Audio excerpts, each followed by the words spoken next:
Thank you for joining us for this episode. Today we're joined by Dr. Kerry Gelb, who is who's the head of All Docs, and he is going to be speaking with us about a new movie called Open Your Eyes that he produced on the OI show.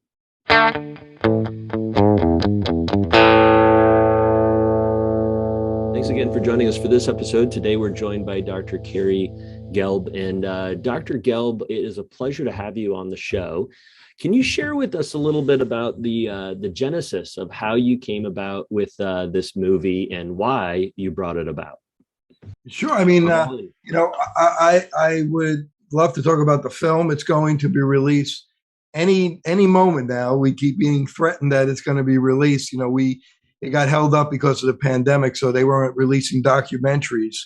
So look for it on Apple TV and Hulu any day now.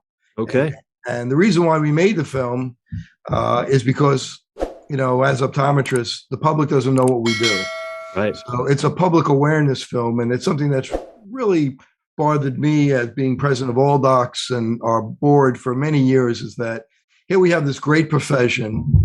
And as optometrists, we have to be endocrinologists and neurologists and cardiologists and immunologists. And, we have to wear all these hats because, many diseases, not most diseases, may manifest in the eye, if it's not the first place it manifests. So often we're the first doctor to diagnose whether it's an autoimmune disease or, something common is hypertension or diabetes. But, there's a number of things that could affect the eye. I once had a patient with liver cancer, and they presented with this very unusual corneal basement membrane issue. And, the cornea person didn't know what it was. I didn't know what it was. And, and unfortunately, it turned out that it was the person had liver cancer and passed away a number of years later. But, the eye is, as they say, is the window of the world, the window of the health. And, we had a great time making the film. It took about 3 years to make it. There was over $1 million into it. And, our goal is to make the public aware what an optometrist could do, because, we have these disruptors out there that are telling patients that, they could just look at their cell phone and get their eyes examined. And, the eye being so complicated, nothing could be more than that's very far from the truth.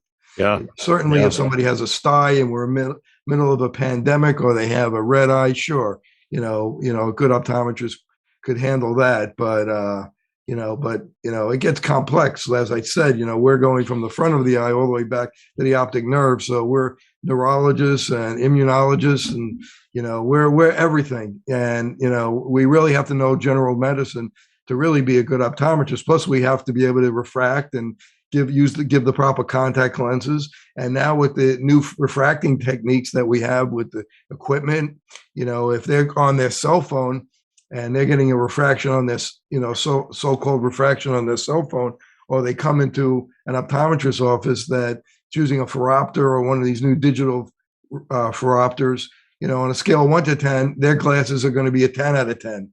But if they're doing it on the phone, maybe they're seeing a 7 out of 10, and that may make a big difference when they're driving at night on a dark road and a deer is running across the road, or a little kid, and you want to be able to see your best. So, but nobody's out there talking about what we do. Right. Nobody knows what we do. They're talking about what we don't do, and that we're ripping people off and just do it on the cell phone. And that's how 1-800 started. Basically saying, come to us. Your eye doctor's charging too much, and but they weren't paying attention to the great things that we do. And if we don't tell the public, who is? And that's right. Really that's my passion, really. And that's why we made the film. That's why I'm doing the podcast. I love doing the podcast with the optometrists, because these guys are so smart. I'm asking the questions, but they're so smart. It's just amazing. You interview Dr. Mark Dunbar, one of these guys, and, they're just so brilliant. And it's just so exciting to interview such smart people in our profession. Yeah. Well, we have some amazing people that it's always nice to sit down with them. And I don't know about you, but the reason I started the podcast is because I learned so much from my colleagues at optometry meetings. And, during the pandemic, I wasn't getting to learn anymore because I wasn't sitting chatting with them. So it was like this opportunity to get to talk to all these people that I thought were brilliant and share those conversations, which I think, as you've done very eloquently in yours. So let's talk a little bit about the film. Like, you've got this message, and right, you carried that message really well about the hundreds of medical diseases that we can see in the eye. I've heard you share that message and talk about that, and we're more than just eye care providers, but we're primary providers and general practitioners in some ways, as you've pointed out. But why a film? Like, how did that start? How were you like, okay, we're going to make a movie, right? I mean, who says that, right? How did you get to that point where like, let's get a camera crew, we're going on the road? I was talking to a friend of mine, uh, and he was friends with Bing Films, the Wayne Chesler, who's the producer of the writer and producer of the film. And he said, you have such a great story to. My friend Howie said, you have such a great story to tell. I'm going to hook you up with my friend Wayne, who's a movie maker. He does documentaries, and he did this documentary on cancer. It's called Cut, Poison, and Burn, and it's a very sad documentary, but it's a really good eye opening documentary. And so I spoke to him, and we said, okay, let's do it. And as president of All Docs, I'm lucky I'm in the position where I could raise the money, and all the companies pitched in, and we know that there's a need out there, so we said let's go for it. So Yeah. that's really how it happened. And then, how did you continue your practice during this time? How did you, continue doing the other things that you're doing? Because this was like a 3-year undertaking, right? Yeah. So basically, we would do it Sunday, Monday, and Tuesday because I see patients Wednesday, Thursday, Friday, Saturday. Once in a while, I would take a Wednesday off, but we leave. We leave Saturday night or Sunday morning and come back late Tuesday. And that's kind of how we did it. Yeah. And where all did you travel to? I know you were all over the place. So we were in Costa Rica, in Nicoya, in the Blue Zone area with the centenarians, and that was probably my favorite place. It really hits you in the heart.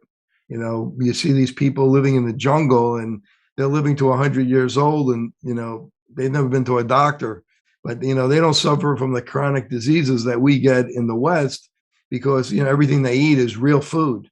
Everything has one ingredient. It's not full of chemicals like we eat. So they don't live there, from 70 on sick, from 60 on sick. We see patients, they come into the office, they're on 10 different medications, over the age of 60, many patients. No one's on any medication. They don't feel good. They eat something from their own garden. They have chickens running around, and they're slaughtering their own chickens, and they're eating their own hogs, and growing their own vegetables, and it was really something, and became friends with Gaston, who was the ophthalmologist over there, and they basically don't have macular degeneration. They get cataracts, but they don't get macular degeneration. And we're always told to stay out of the sun. Dermatology tells us stay out of the sun, you're going to get skin cancer. These people are in the sun from the minute they get up in the morning to the sundown. I mean, they spend their whole life in the sun, and they live healthy, and so they and then they get the special water that they drink, which has like this magnesium and calcium in it. They've tested the water. So I mean, I really enjoyed Costa Rica and our time there and studying the centenarians. I love Budapest. Hungary is a great country. It's a lot of fun. It's a party city there, and this is a lot of fun. We were in the suburbs also of Hungary, and we interviewed a doctor who was specialized in myopia control, and they had some of the products like MySight before we had them. Probably, I don't know, maybe 5 years before we had it. It was FDA approved in the United States. So it was interesting to hear his perspective. I was in Canada, and I spoke to Jason Fung. He's a kidney specialist and nephrologist who's written a number of books. He's He's the fast, he kind of made fasting popular in the U.S. And interviewing Jason Fung was great, and his whole take on insulin resistance and diabetes was really interesting. So, and then of course we were out throughout the United States. So it was a lot of fun. It was a lot of work, but it was a lot of fun. Before I interviewed them, I really studied up. I had to know everything about them. It's funny, in one of my podcasts, I interviewed Robert Lustig, who's been on 60 Minutes, and he's very well known. He talks about dangers of fructose and sugar. And I said to Dr. Lustig, I really prepared for him. I watched so many of his YouTube videos and read all his stuff, and I was ready for him. And I said, before we went on camera, I said, Dr. Lustig, I want you to know, he always talks about his mother in his lectures, because he has this. He goes, my mother bought me this tie. That's one of his lines. It's kind of a funny line that he does. He kind of throws it in. And I said to him, Dr. Lustig, I know more about you than your mother. This was before we went on camera. He goes, oh, my mother's dead. I go, oh, all right. I'm not going to say that anymore. I'm not going to use that line anymore. But, there's some funny things that happen during podcasts, but it was a fantastic experience. And, hopefully once they release the movie, we'll really get a lot of awareness to what we do as optometrists. Yeah. What was something that you learned during the process that you surprised you the most? I think being out in the sun, as much as they are, we're told to stay out of the sun, and these people are out in the sun like nonstop, and they're healthy as could be. So, and then Jack Cruz, who's in the movie, his message is to get out in the sun, that people aren't in the sun enough, that we need to get, if you want to be healthy, just like any plant, you have to be in the sun. And he explains all the different wavelengths and why that's important. And he's in the film for a little bit. I interviewed him for like 3 hours. We didn't use a lot of what he's talked about, but we did use some of them. And I think that was something that really surprised me a lot, is the amount of disconnect between what we're told and what these really healthy people do. Yeah. Well, many people that are going to be listening to this, the film will already be out by the time that it is. But moving into, it being released and so forth, most of our listeners are in the optometry space. Who should they recommend it to? Is it other healthcare providers? Is it for patients? Is it for people on the street? Like who should be watching this film? Like, who did you want it to go to? We want it to go to the public, for public awareness, but it's really important that other healthcare providers see it as well, because they don't know what we do either, and it's funny because I'm very interested in functional medicine and preventive medicine, integrative medicine. And I get a lot of referrals from MDs that are into integrative medicine because they know that I'm interested in it. And you get some crazy I got to tell you, you get some crazy cases. But, for doctors that are looking for referrals from other physicians, that's a great way to get referrals, because they refer to each other, the people that speak that language. So for many people, they might not know what you're talking about, like integrated medicine. Give us an example of what that is that we already do in optometry, but maybe we don't know that we're doing it. Western medicine, we treat symptoms. Yeah. So we have a pill for every ill. You come in, you have a symptom, we treat symptoms. When functional medicine, we're looking at the cause of what's causing the disease. So for example, somebody comes in, they have uveitis, say. Obviously we're going to treat them conventionally, but we want to look at what the cause is. So maybe they need a whole battery of blood tests to see if we could find out why they're having it, rather than just treating the cause. So once we could treat the cause of the problem, it's much easier to treat the symptoms and help people get better. Right. Recently on my podcast, I had an incredible clinician who's out of the Netherlands, Afe van der Wart, and he was talking about how with like myopia, we tend to be focusing right now on the solutions.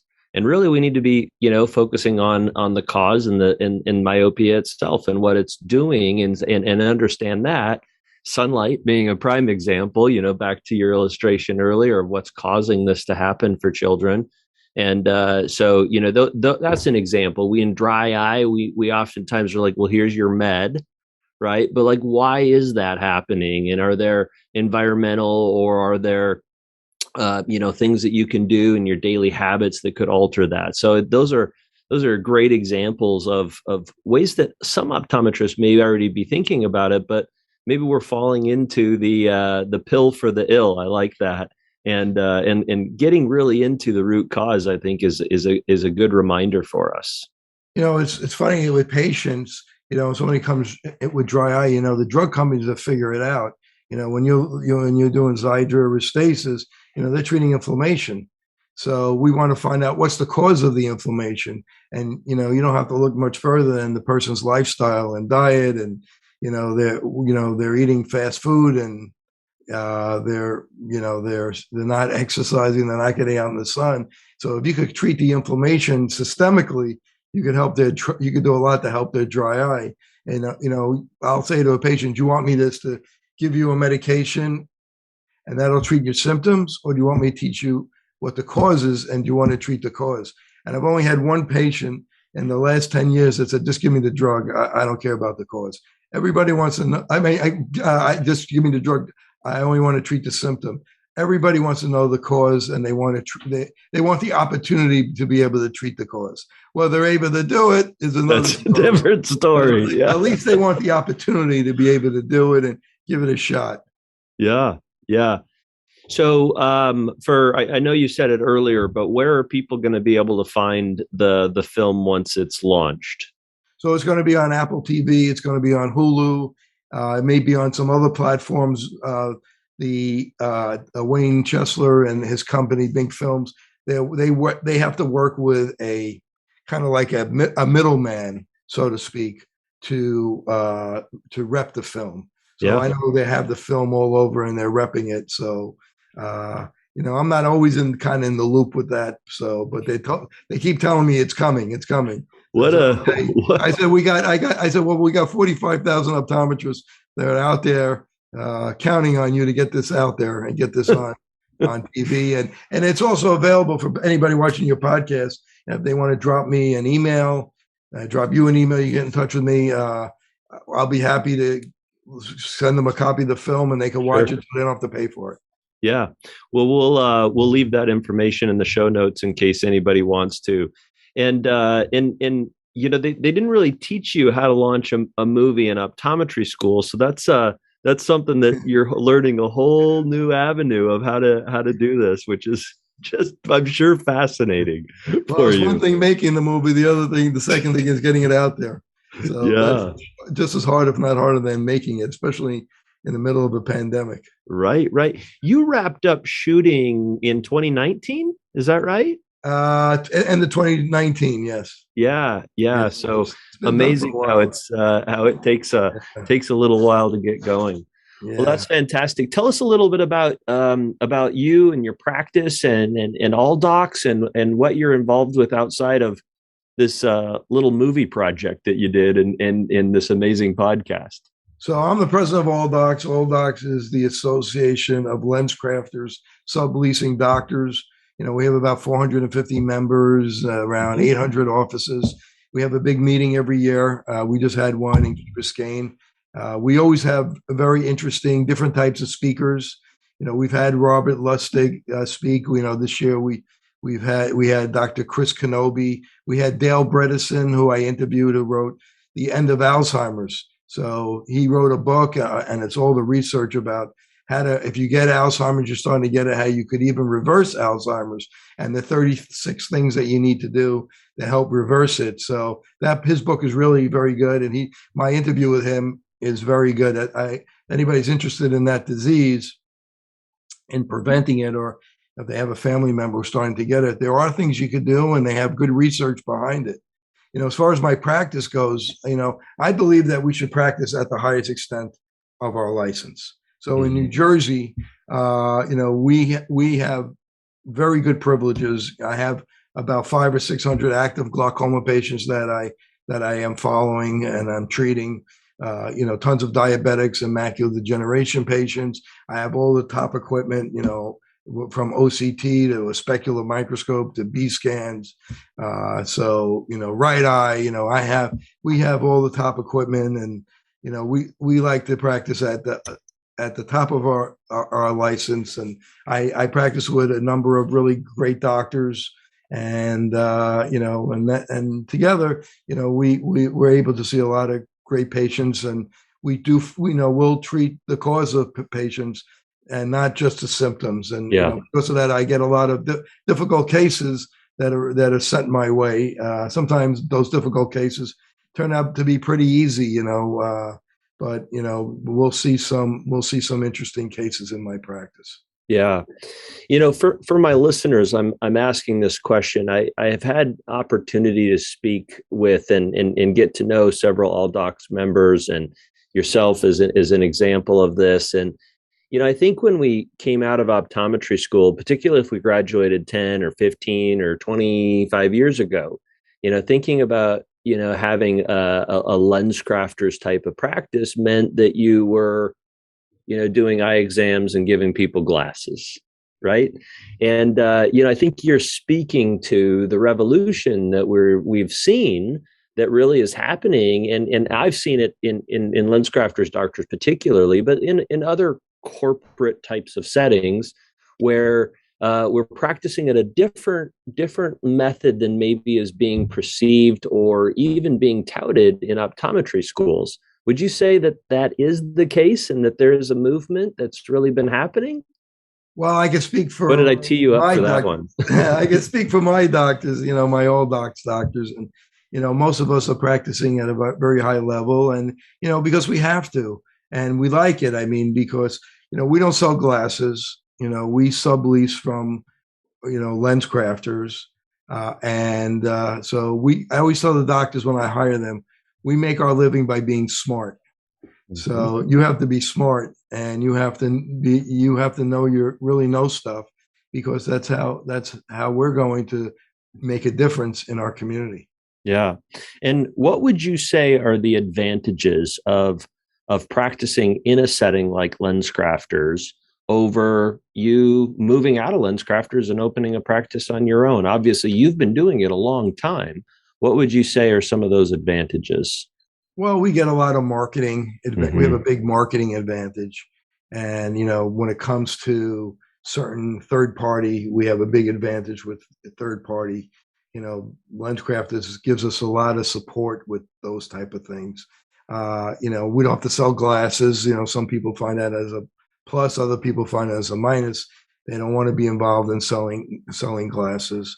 So, I mean, there's a lot of positives, and LensCraft is typically is supportive of the doctors. We've Yeah. had our ups and downs with corporate, but Sure. in Sure. general, we're on the same team, and Mm-hmm. we're trying to do what's best for the patient. Most of the time, they don't get in the way of how we take care of our patients. I mean, when I started with LensCrafters, it was a long time ago.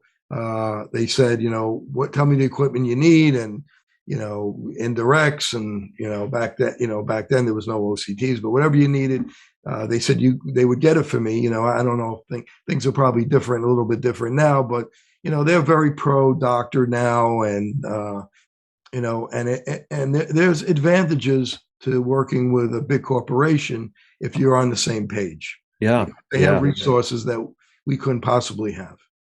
Yeah. Well, I sure appreciate you pushing the envelope and continuing to help guide our profession, particularly in an area that may have historically been seen not as progressive, but certainly and I know that all docs and doctors who are practicing in corporate settings certainly elevate the profession. So tell our listeners where they can learn more about you. Obviously, they can see the movie on Apple and Hulu, as you had pointed out. But you've got this podcast. What are some ways that we can follow you and learn more about what you're doing? So if you want to watch our podcast, it's Dr. Kerry Gelb, Open Your Eyes. We're on YouTube, Stitcher, iTunes, Spotify, SoundCloud, and all the podcast channels that you probably could think of. We have a podcast that comes out once a week, and we've released over 60 over the last, it comes out every Monday. We've released over 60. We've had great topics where we have great optometrists that we interview. We try to cover a wide range of topics and also integrative medicine. So go back and watch some of those or listen to them on your favorite podcast channel. I think you'll be impressed, and I think you'll learn a lot. Yeah. Well, thank you, Kerry. It was a pleasure to have you on the episodes today, and thank you for joining in for this episode. We look forward to having you and other great guests on the next episode. And everyone have a great day. Thank you, Dr. Keating. You take care. Thank you. Thanks again for joining us for this episode. We sure appreciate your support. Make sure to like and subscribe, and we'll see you on the next episode.